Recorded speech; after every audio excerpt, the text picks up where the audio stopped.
Hello,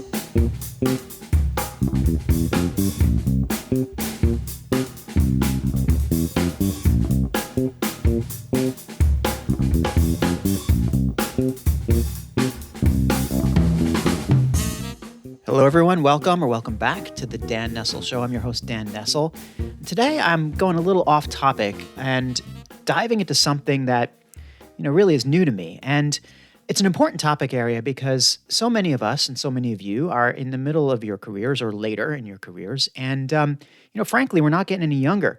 And as we get older and as we kind of, progress through the workforce, it's inevitable that, many of us will face ageism or, get to a point in our career where we're like, well, what do we do next? But the research is coming in and the field of neuroscience has a lot to offer in terms of answers and direction for what's going to happen with us. And my guest today is arguably one of the leaders in this emerging field. Michael Netzley, a professor at Singapore Management University and founder of Extend My Runway, a company that deals exactly with this issue, may be one of the best guides that we can turn to figure out what's happening with us and what are the solutions. So without further ado, let's get into it. Well, I am here with Michael Netzley. I'm so excited because this is the first time I think I've had a guest on who is in a subject area that I know almost nothing about. Based in Singapore, CEO and founder of Extend My Runway. It's a new startup, and surprisingly, it has to do with the main topic at hand,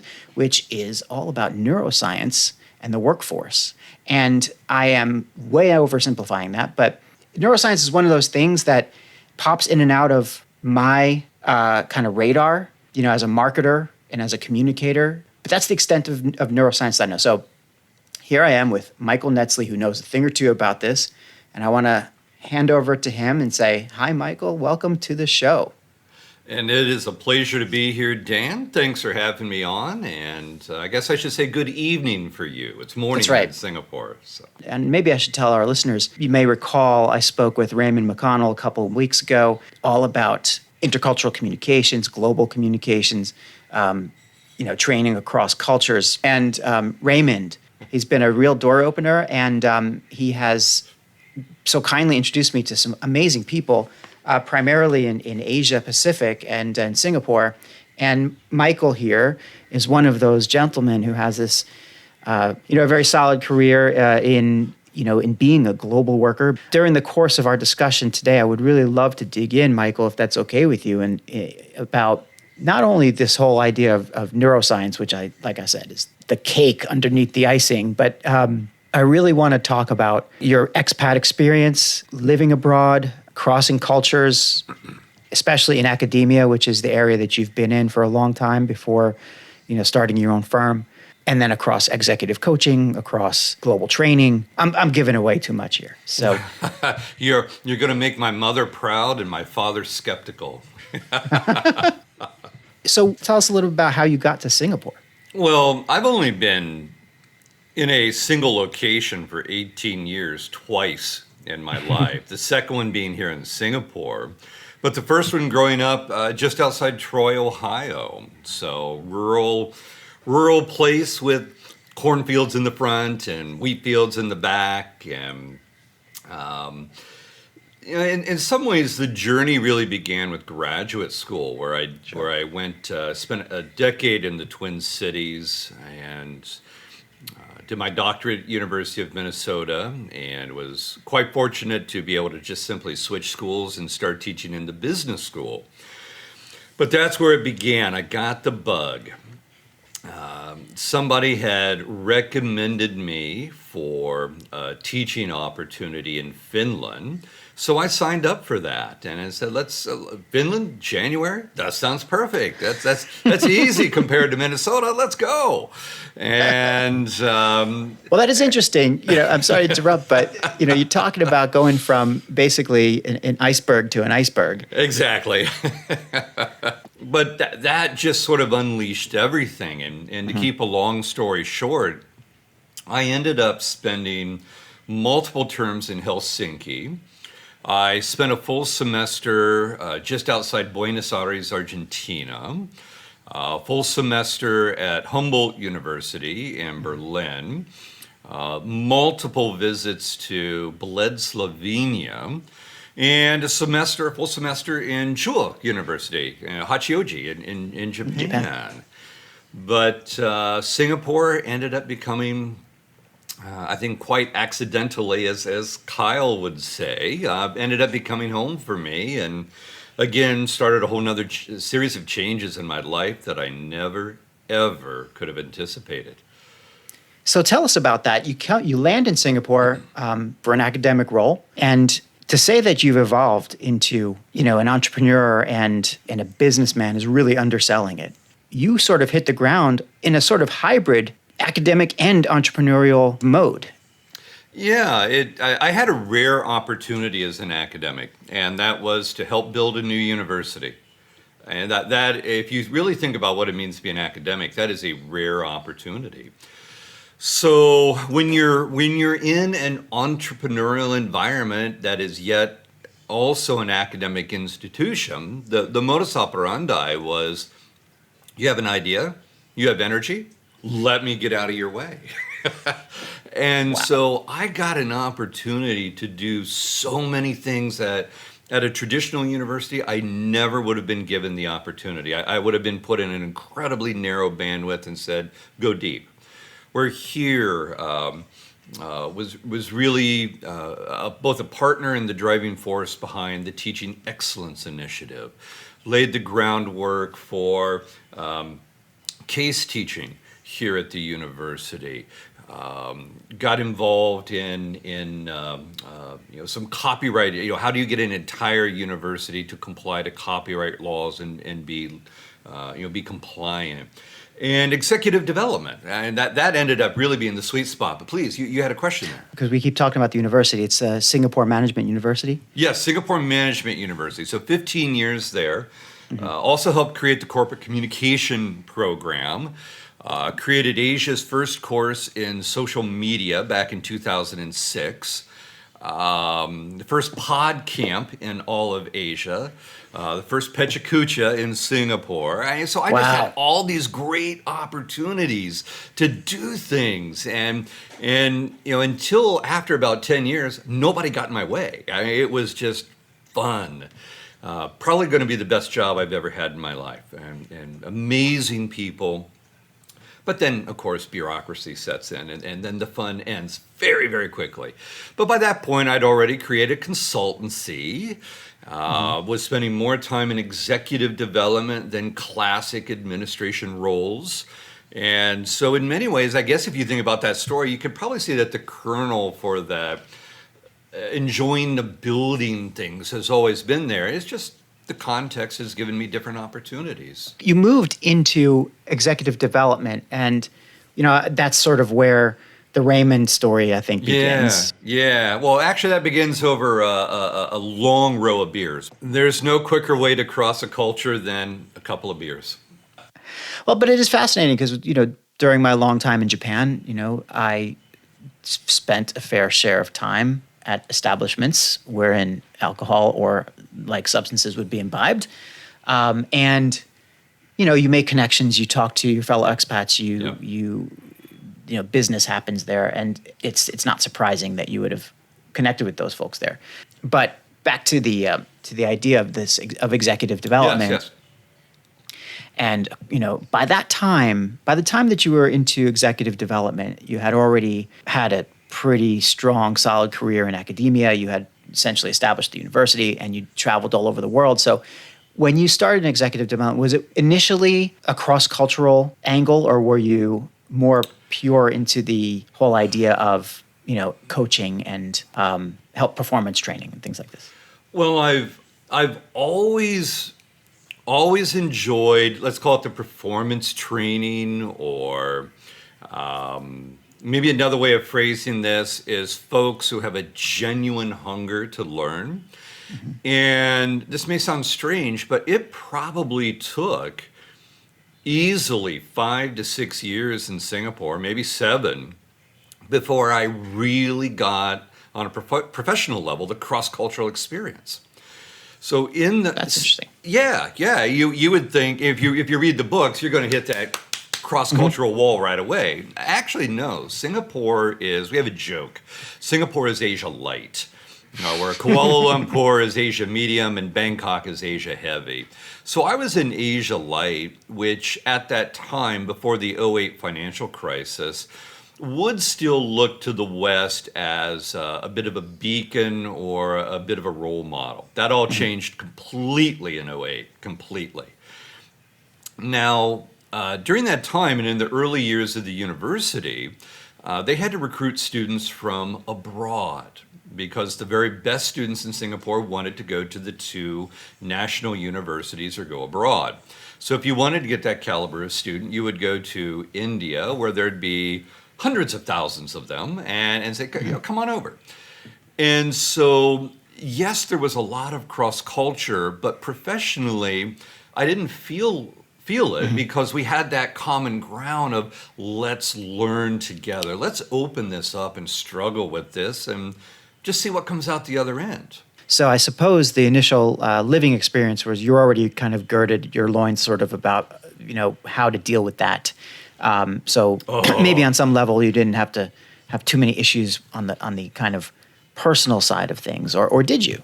But yeah, you're right. The adaptation mechanisms were in place, and it was really easy for us to meet in the middle around, let's learn something here. Let's do something. Yeah. But as the university, grew and established, quite frankly, for itself a phenomenal reputation in the region, everything gravitates towards the mean at that point. Yeah. So now you start to get more of what would stereotypically be that Singaporean student of tell me what I need to do to get an A. I'll memorize the textbook twice. Now I memorized it, tell me what I got wrong.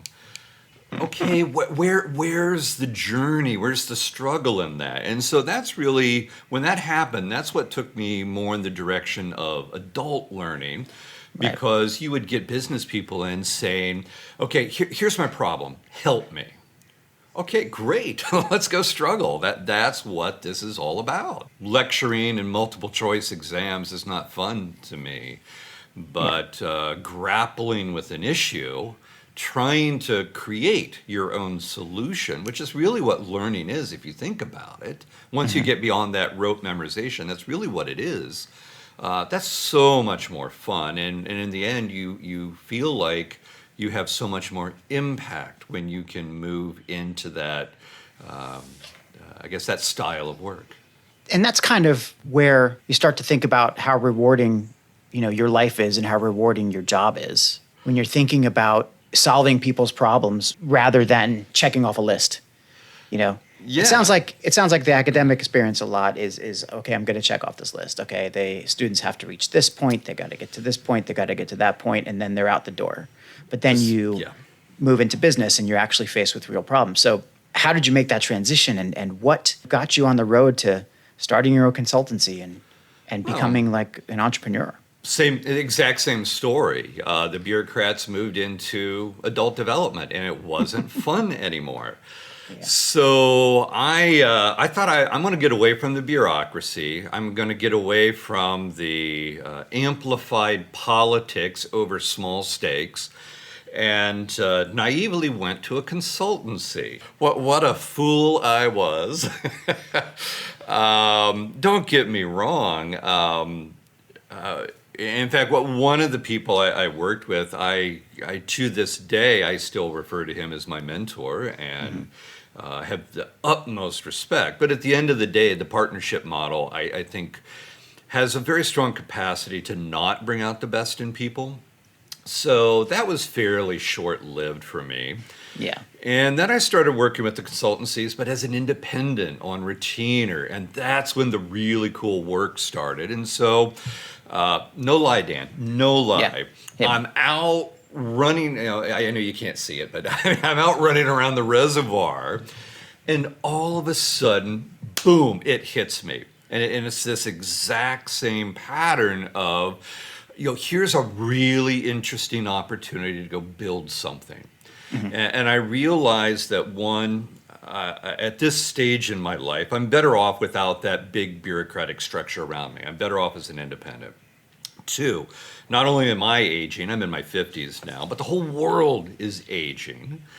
Number three, you have the rise of technology, and so the pure digital plays are mostly done, the Grabs, the Amazons, but augmented work, that's what's coming through the pipeline.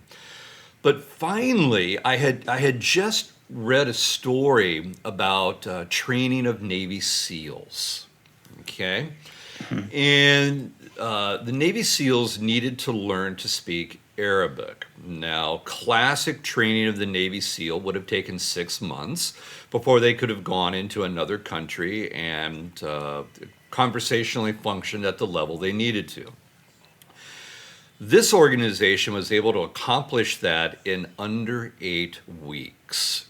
So how did they do that? How did the learning change that radically? Well, what they did is they put the SEAL in an isolation chamber for 2 hours right before class. But now none of us can sit in an isolation chamber for 2 hours, but that was the trigger. And I said, wait a minute, think about the world we're living in. We do exactly the opposite. We sleep less.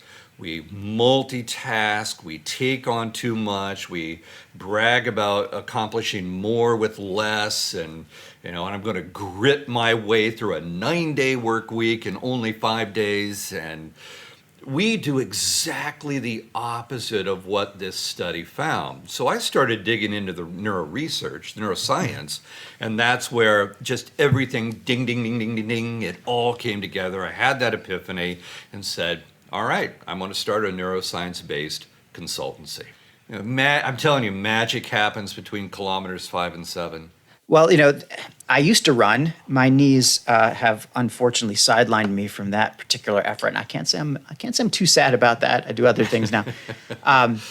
But it's interesting that you have that epiphany kind of when you're doing this kind of, when you're out there running. People do. We hear about this all the time in the shower, running. Doing the dishes, right? That's where things happen. For me, I think there have been a few episodes in my life where I've been on a long bike ride, and nothing but fields around you. You don't have to worry about cars. When everything kind of fades away, that's when the dangerous ideas really start to come. Well, there's a really simple explanation for this. It's called your default network. Mm-hmm. Okay, so we used to explain the brain by saying you have a left brain and a right brain, and you're logical, you're creative. But researchers have realized that that's not really accurate. I'm not going to call it inaccurate, but it's not really accurate. And your brain right now, according to researchers, probably has around 16 or 18 different networks in it that cut across both hemispheres. And the base one is this default network. And if you want that creativity or that innovation, one of the big things you need to do is release the pressure off of people and get them into that default network where the magic starts to happen. This is what I'm talking about, Michael. I do this podcast for several reasons. I mean, first of all, I love it. Second of all, I get to meet amazing and cool people and have great conversations. Third, I learn. Like every time I'm learning something new.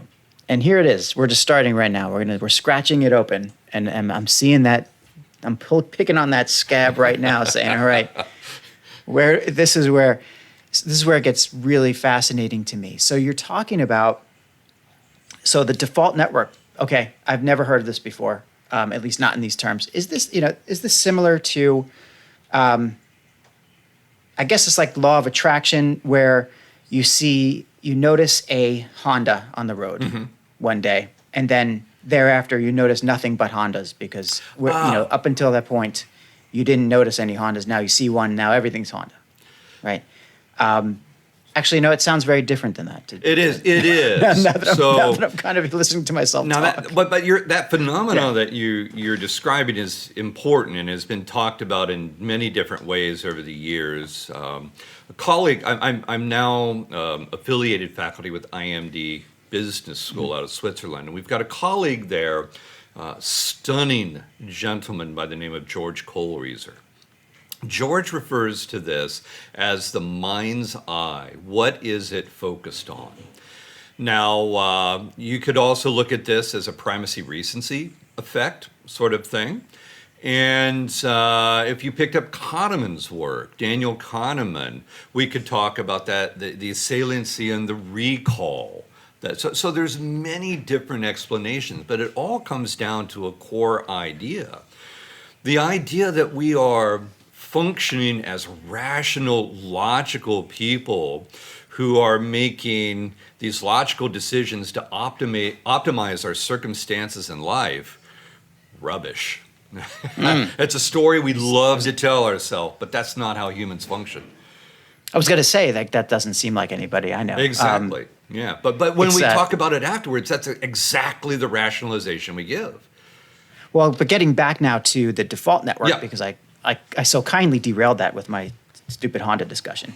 But getting back to the default network, it seems like when you're in that kind of state where you're, I guess your default network activates, I don't know what we call it. It seems that's closer to that rational kind of being in some ways. I don't know that I would describe it as necessarily, let me rephrase that. It is both rational and irrational, okay? And this is going to sound strange, but you cannot have rationality without emotion.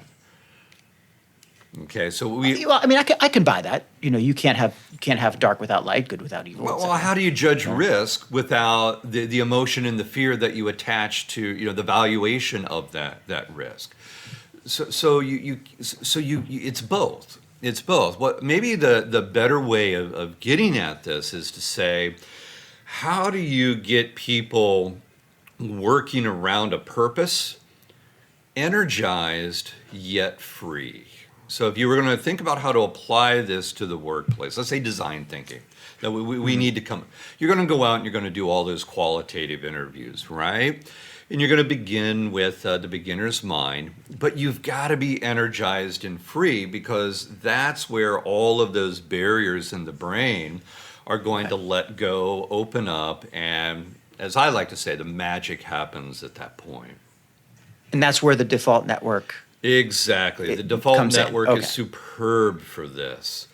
Whereas if you're problem solving, you're putting blinders on, you're constraining that default. You're moving over to a different network. And it's more constrained, it's more instrumental, if you will, because you're trying to accomplish something specific, and you don't have the same kind of magic. The breadth, the freedom isn't there, but instead it's more focused and driven. Is that because there's qualifiers on it, like there's kind of either guardrails or conditions metaphorically on those perfect, other networks? Perfect, yeah. That's exactly what we're talking about. And so these networks have been reinforced all throughout life. The neuroplasticity, the ability for neurons to connect and strengthen one another. You use these networks all through life. They've been reinforced and strengthened. And so when you activate one of those networks, you're going to fall into it quite easily. It's going to be efficient for the task at hand. And we just sort of stay there until something in our conditions around us causes us to shift whatever network we're using. Well, are those networks, can those networks be restrictive to the point like that it's difficult to change from one to another? Or if I'm thinking, for example, and I will repeat this again, I know nothing about this topic, okay. but when I'm just trying to, if I think about it, right, through a job or life or any particular moment in time, if you're not using the default network, or if you're not, if that's not what's happening, then you're in some other mode, right? Then your brain is accessing, or you're accessing one of these other networks. Exactly. Could those other networks be holding you, stopping you from doing something else? Or let me make it a little bit more, I don't know, wacky perhaps. We're always hearing about limiting beliefs, for example. Got it. Right? Yeah. About the way that you're conditioned, some people might say. You are taught, you're inculcated, you have certain conditions on your life, the way that you're raised. I mean, maybe in a bad case, it's a neuroses, or a psychosis or something. But essentially, you have these limiting beliefs that say things like, I don't deserve that much money. Money is kind of not my thing, Right, and right. I suck at math. I don't really like math, so it's tied into. Some people tie it into mindset. Some people tie it into the way that learning. It's a little bit of all that together, I think. But when you're talking about those limiting beliefs and getting over those, is very, very hard to do. Yes. Because obviously they're in there for some reason. You have to identify the environmental factor or the familial factor, so whatever has caused this belief to be ingrained in you. If you can figure that out, then you can unlock it for sure. But my point where I was getting to here was this idea of these different networks almost sounds to me like you're hardwired for some of this. Am I conflating this a little bit, or how does it work? Yes and no. When you're talking about different networks. Am I helpful there? Yes and no. Yeah, you're totally helpful. There's a great new book out. David Eagleman, the gentleman that does the neuroscience programs on PBS, he calls it being live wired. So on the latter part of that, you are wired, Dan, and that wiring takes on quite wisely, a certain degree of permanence. So you get as these neural connections get established, there's a sheath that forms around them to protect them and keep them in place. Now that's really helpful because when you want to learn something new, that new learning happens on top of that foundation that's in place. You don't have to learn everything in total. So it's Mother Nature's stroke of brilliance to have that degree of permanence in there. And this idea that we can unlearn complete and utter rubbish. Okay. Because your brain doesn't want... Your life would be so much harder if you unlearned things. It would be so much harder. But that said, this wiring is live, going back to David's book. So live means that it's plastic, neuroplasticity. You can rewire your brain. So coming back to your question, if I have a limiting belief that has led me to form a certain set of habits, okay? Yeah. I don't know that I'm ever cut out to be an executive. I'm much better as a functional role person, as a star performer. And so in order to do that, I just memorize everything. Mm-hmm. But conversely, I never develop my judgment. Okay, so that limiting belief has a physical reality in the brain. You are wired to support that belief, and by telling that belief, you're reinforcing the wiring. So it's a self-fulfilling. It's a self-fulfilling. Cycle. But neuroplasticity says you can change that. So this is where people like Tony Robbins come in, and we can criticize Tony all we want, but I'll tell you what, he knows how to ask a question. Okay? No doubt. Give him credit here. So you can rewire that.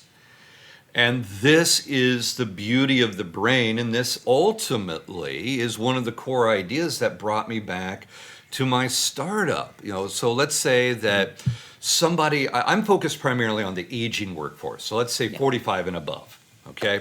45 to 80, somewhere in that range.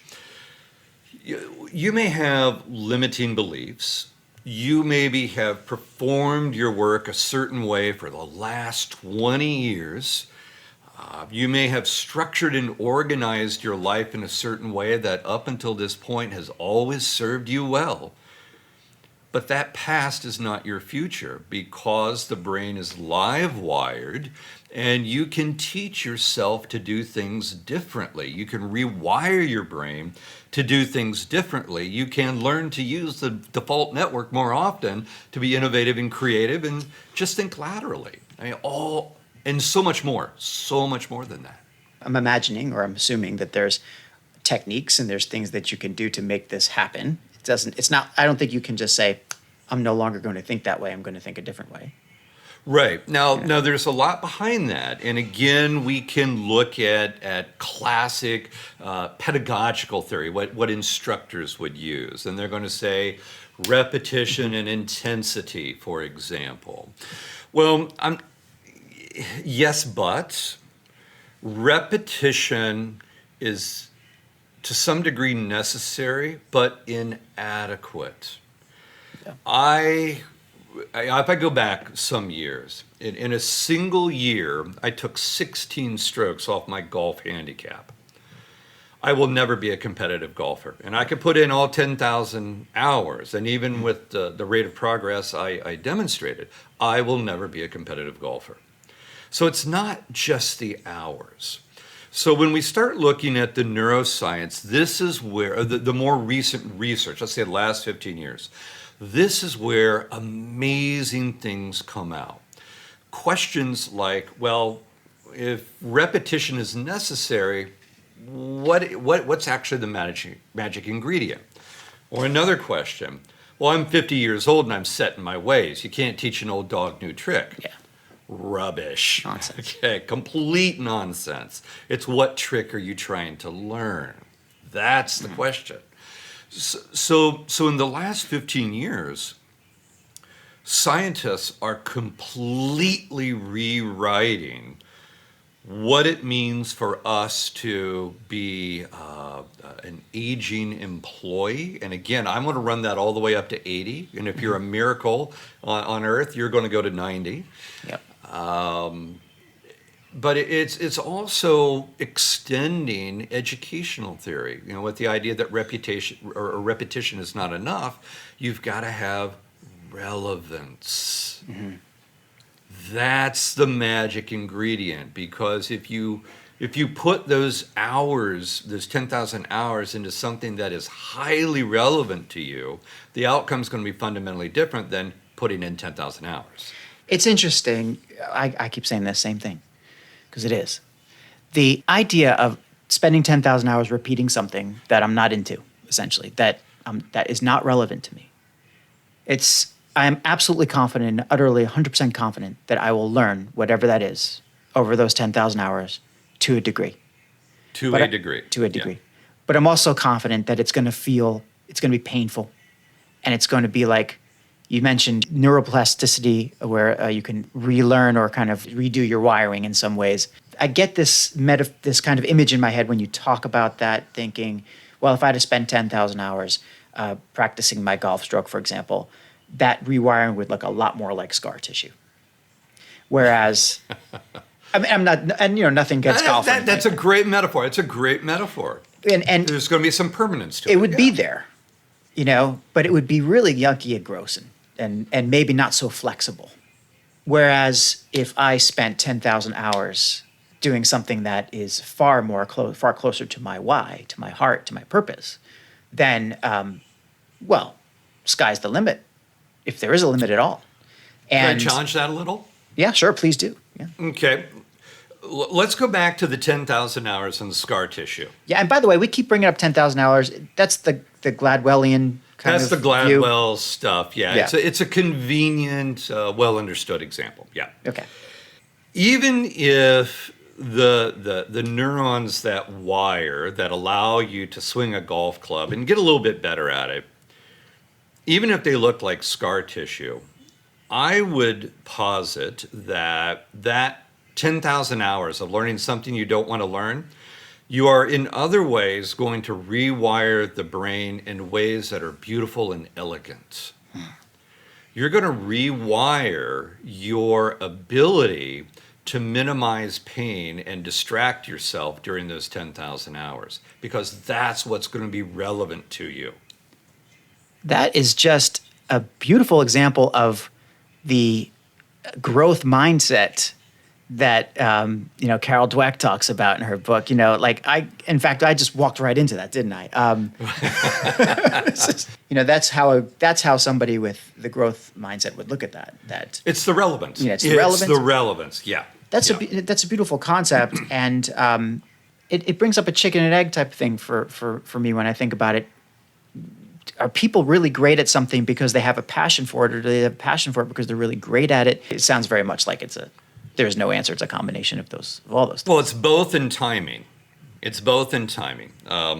Again, at 54, if I said I want to go out and shave 16 strokes off my golf game, and I've not played in 6 or 7 years now, so I'm sure I'd probably need to shave 20. It's going to be a lot harder than if I'm trying to do that when I'm 30. Yeah.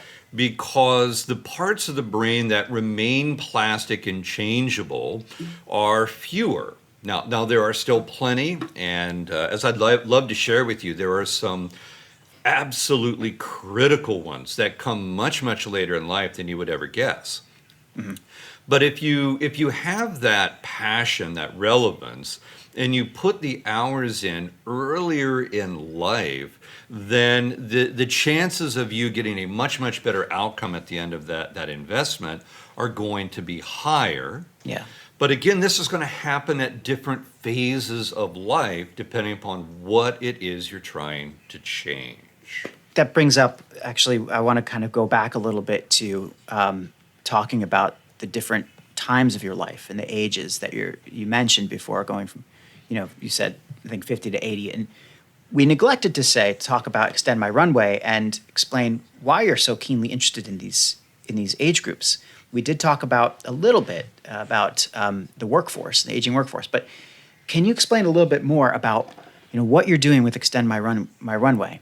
Okay, all right. So for the pleasure of your listeners, please. I will try and keep this short. A professor talking about his passion, we'll be here for 4 hours. So Extend My Runway.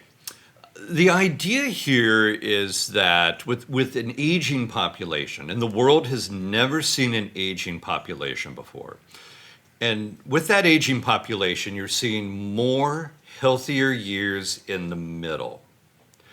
This is changing your professional life from a 3-stage to a 5-stage life, but it's also starting to highlight, if you will, employment practices. Generally speaking, we stop investing in people who are over the age of 50. Or if we do invest in them, we do so politely to be inclusive or whatever it's going to be. We much prefer to make the big investment in the prototypical 32-year-old who's going to be the future of the company. So I looked at this and I said, well, if people are living longer, they're either going to want to work longer because they can. We want purpose. That's good for longevity, mental health, et cetera, et cetera. But many people are going to need to work longer because they are not prepared for a retirement that's going to be 10 years longer than what they were told in university in 1975.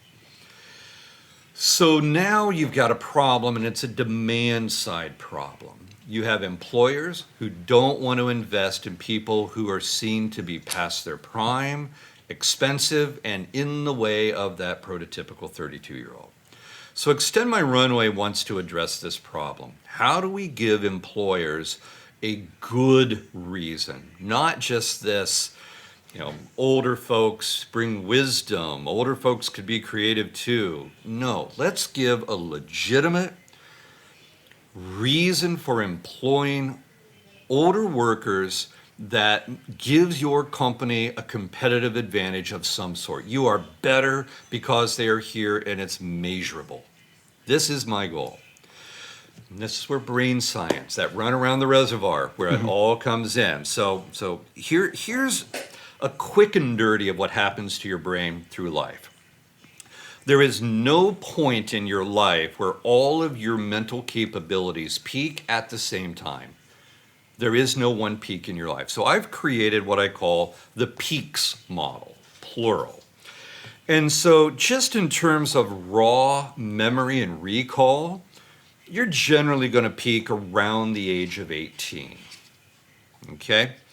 When we start talking about memory volume, speed of processing that volume, that's your prototypical 32-year-old. Your early 30s is where, if you want somebody on your project team who can just cram a lot of stuff in their head.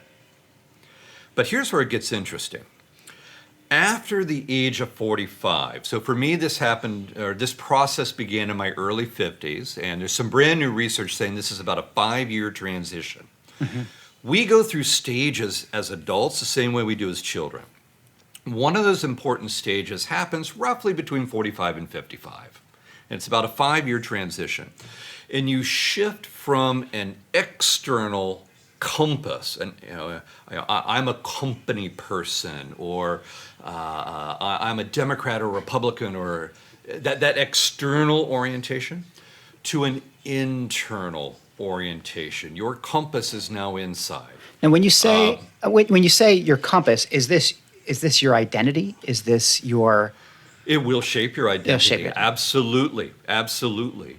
But think of it this way: are you riding on the bus, or are you driving the bus? When you have that external orientation, you're riding on the bus, and I'm, no offense, but I'm really excited because college football season's coming back again. I'm going to be on the Ohio State Buckeye bus, all right? But we all want somebody who is mature enough to drive that bus and get us there safely. And that's what the transition is. You move from being a rider to a driver. That's the transition. Now, here's the beauty of this. When you make that transition from an external orientation to an internal orientation, your ability to manage complexity improves dramatically. And what business today is not dealing with increased complexity? Well, and it sounds like businesses are not structured to facilitate this transition. Bingo. At all. Bingo. We run people out the door when they're just getting started. Or the other side is that people who are of a certain age, and I will admit I am one of these. I'm in that zone, right? Here. I'm in that zone. They're staying with their jobs and doing the careers that they're in, perhaps because they feel like they need to, perhaps because we love it. I don't know, but that career track isn't matching with the shift from being an internal to an external lead-driven person. Bingo. And so this is where I'm going to avoid trying to get off the neuroscience here, but this is where that transition from a three-stage life to a 5-stage life becomes so important. Now, this is stage 3 we're in. We're in stage 3. That's right. And so now you go through this evolution. You move to another stage of adult development. Now, not everybody does. Mm-hmm. Only 1 out of 3 people actually complete this transition. Interesting.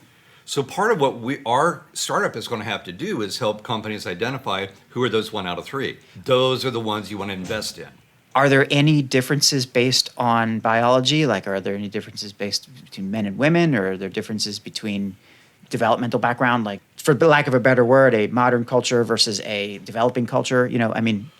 Are there differences Not yet. Yeah. The research is about 30 years old. Okay. So not yet on that. It has primarily been associated with age. Mm-hmm. And the other 2 factors that come up is, as Harvard professor Bob Keegan likes to say, there's a trigger for this transition. Part of it is going to be in your DNA, that this is a natural stage of adult development, but not everybody goes through it. So you got to have that trigger.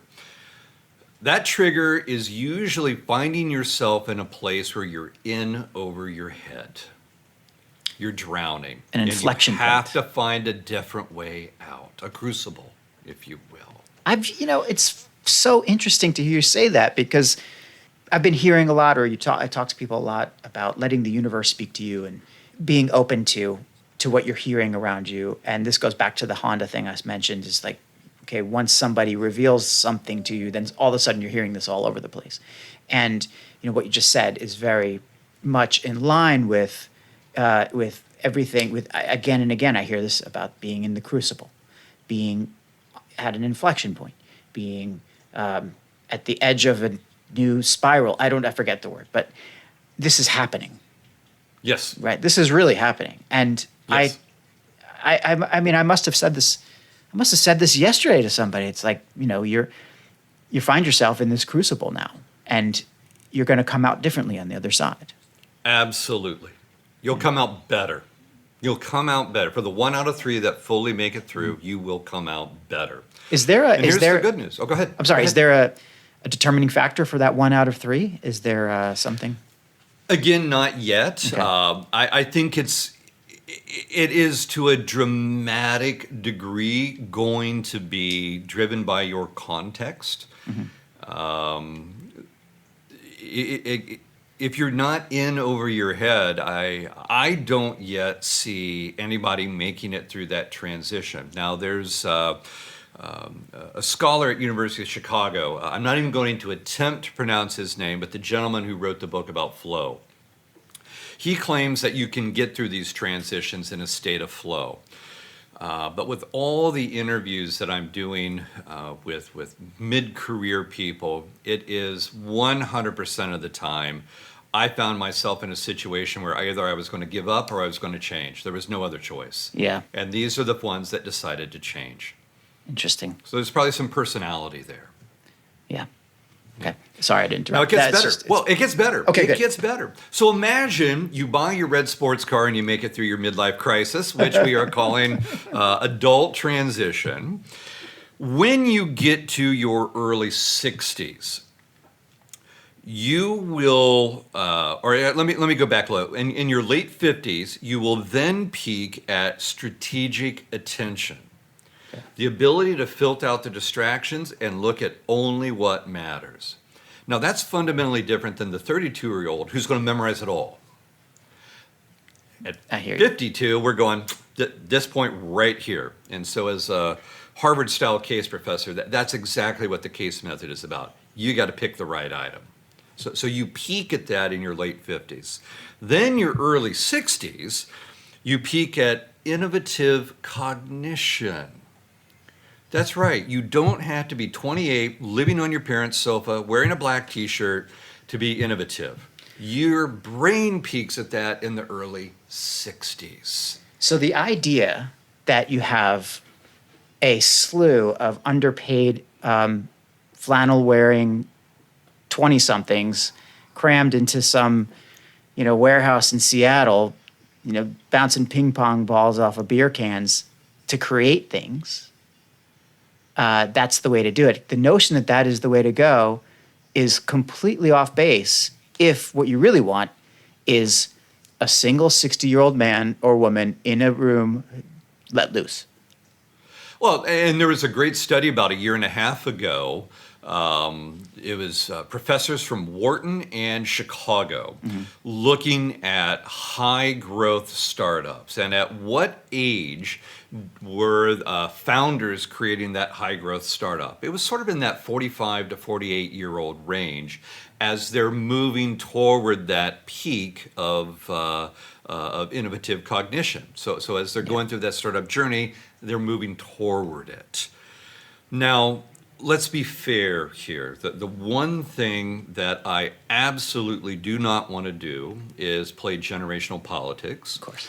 And in fact, I have personally made a commitment to do my best to never again refer to intergenerational.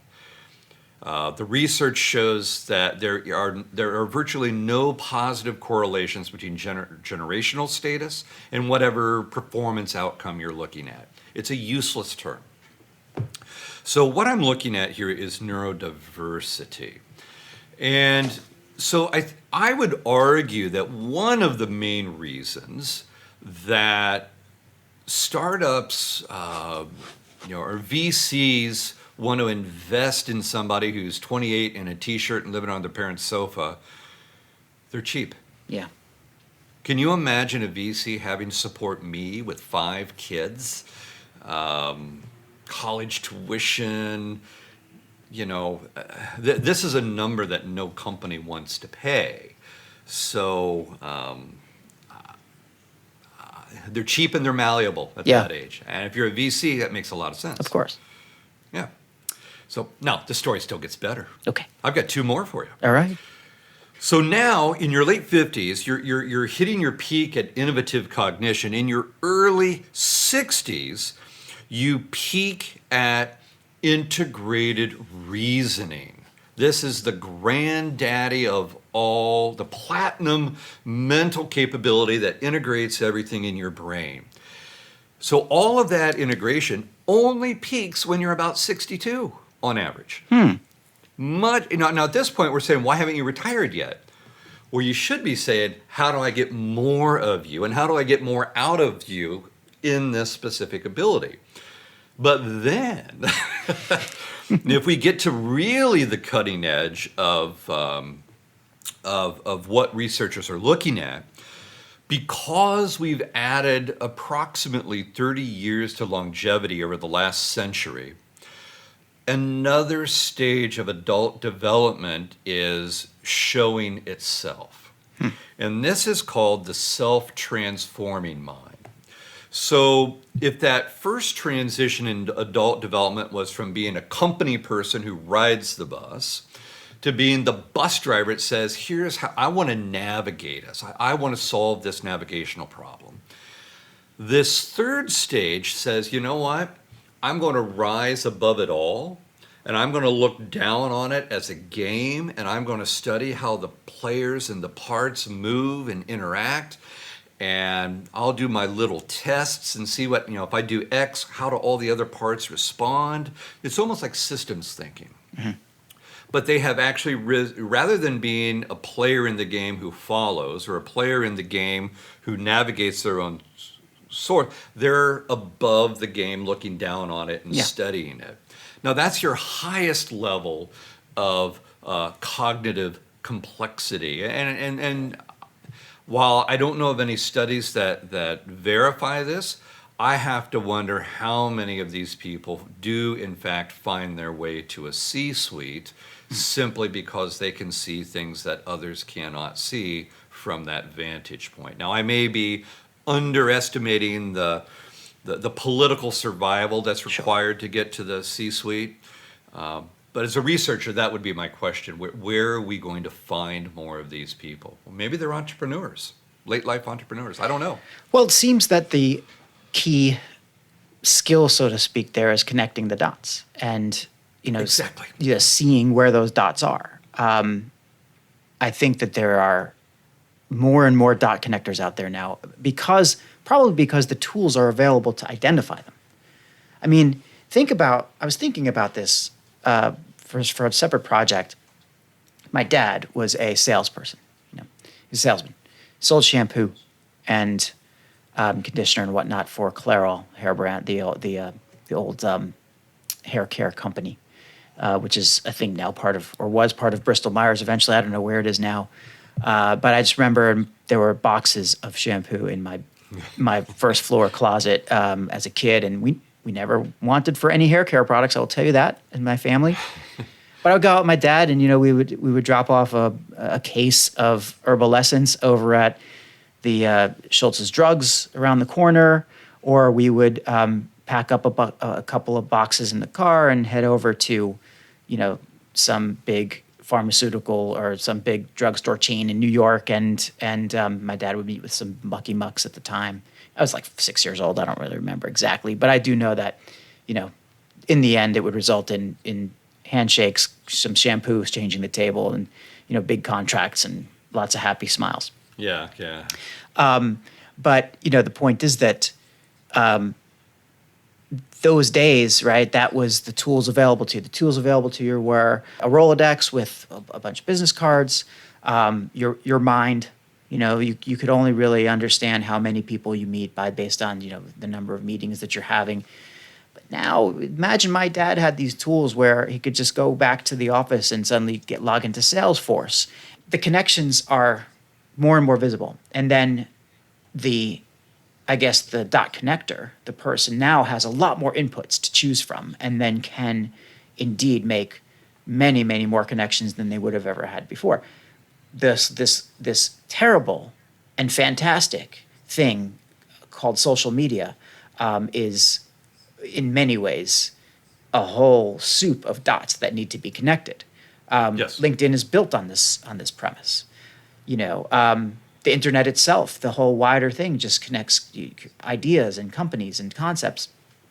You and me sitting here on this podcast is an example of two dots that would never have ever found one another or been connected by Raymond, many years ago. And I noticed sitting in my meetings with the Connective, which is a group of people who connect other people, that there are new and novel connections being created on a daily basis by these folks. Like, you're seeing things that nobody else sees, and then they say it. Right. They say, "Go, yeah, of course, that makes perfect sense."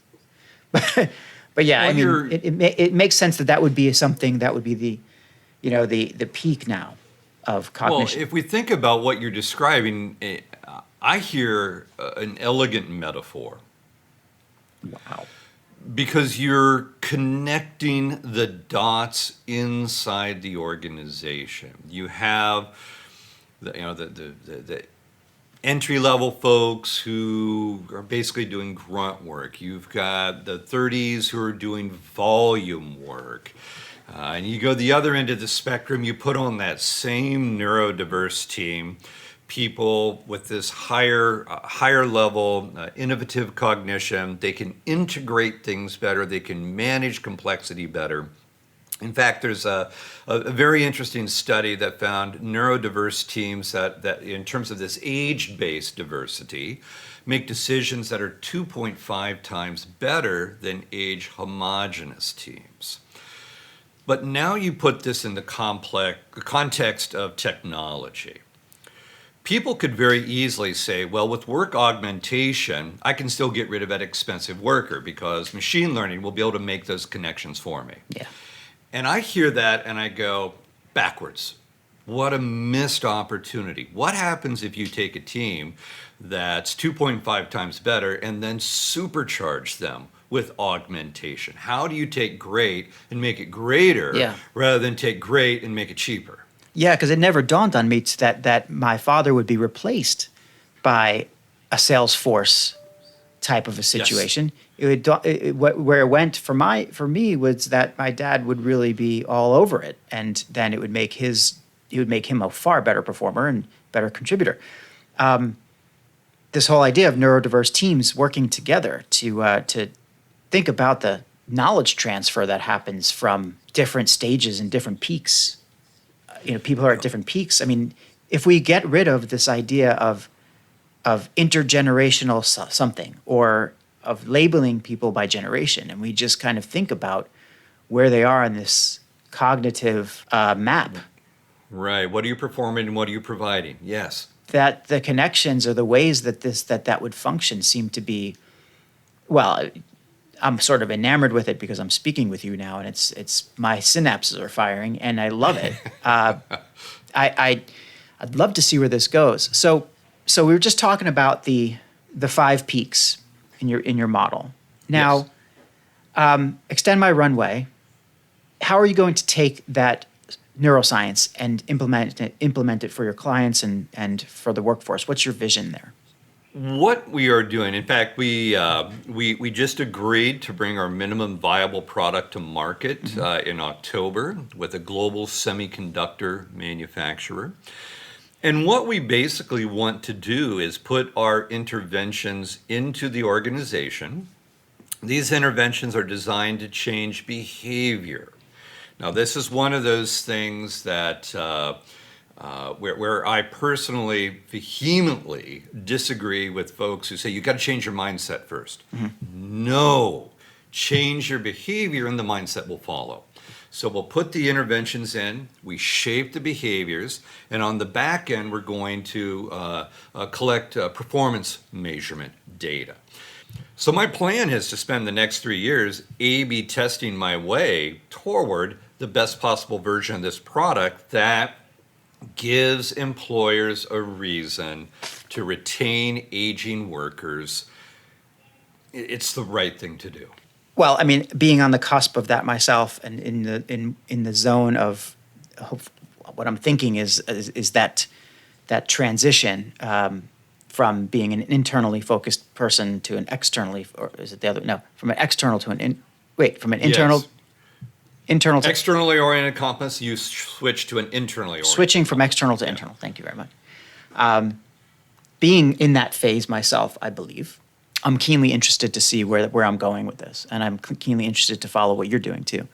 As these studies kind of come through, as your A/B testing comes through, I mean, at the same time, are you also planning to, you're having interventions at specific companies or at clients? Are you also planning to do anything with people who have, for lack of a better term, aged out of the workforce, or for people who are, I don't know, to be consultants for you, or to, in other words, are you going to be hiring people who are in your neuroscientifically backed labor force of superhumans? That's a great question. Very few people ask me that. I see this playing out in two ways. We're going to be spending a lot of an investor's money on technology to make this scalable, because by 2050, there'll be over 2 billion people over the age of 60 in the world. So the size of the problem requires a scalable business.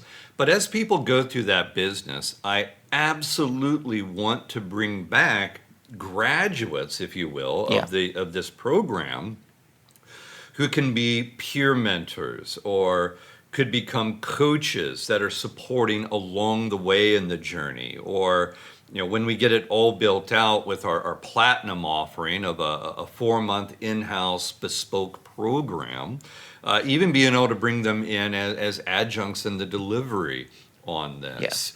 Yeah. And that way you have something being delivered by folks who are in many ways the role model of what you're trying to achieve for yourself.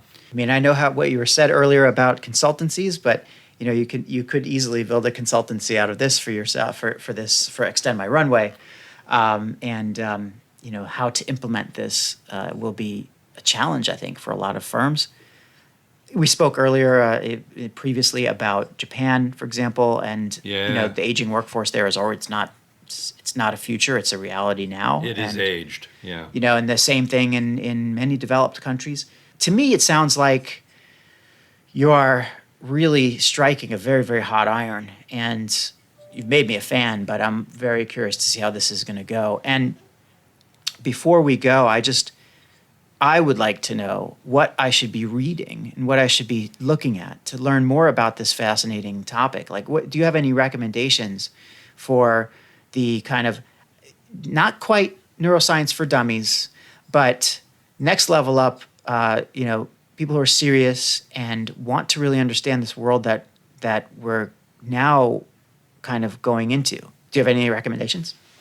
Oh, sure. And I've already mentioned David Eagleman's new book, Live Wired. That is absolutely superb. When we think about longevity, there's quite a few resources as well. Paul Irving, who's chairman at the Milken Institute's Center for Aging. Paul Irving has a great book out on longevity. I think the pronunciation is Ken Dykewald. Ken has multiple books out on this subject. And if you are a video fan, David Eagleman has an entire PBS series that you can get. I think you get that one maybe through Amazon Prime, but I know you can stream it live. I saw it recently. You can look at some of his videos, and he's got one on creativity, which is on Netflix right now. And that's David Eagleman stuff. Yeah, David Eagleman stuff.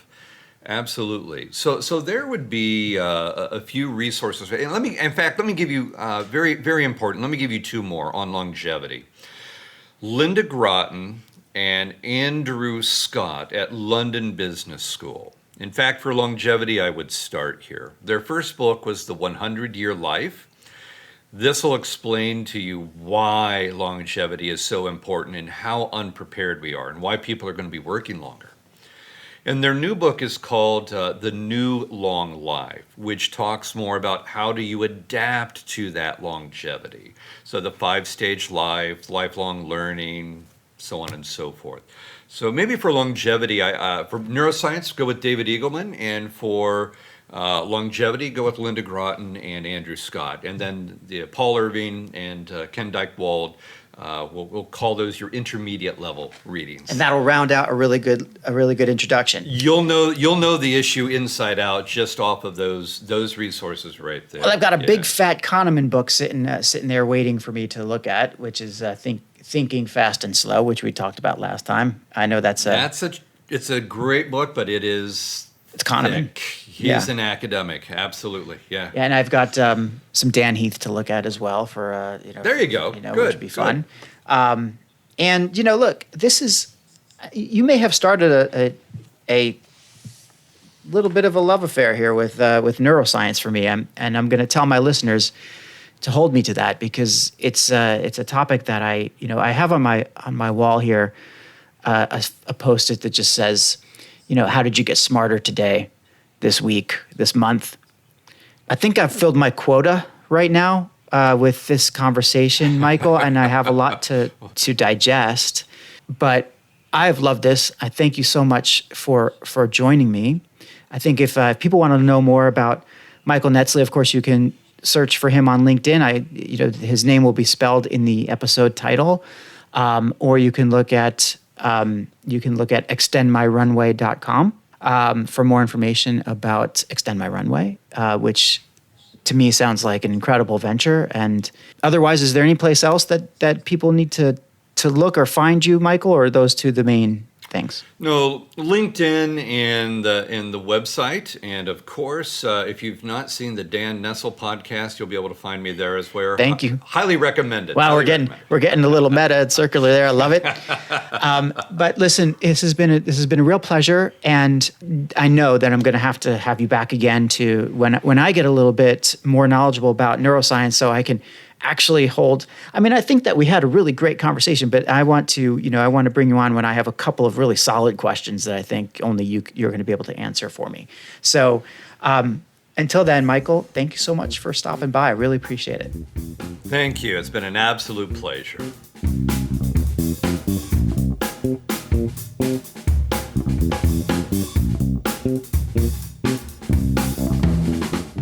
If you enjoyed this episode of The Dan Nessel Show, please head on over to iTunes, Spotify, Google Podcasts, or the podcast player of your choice to subscribe, rate, and leave a review.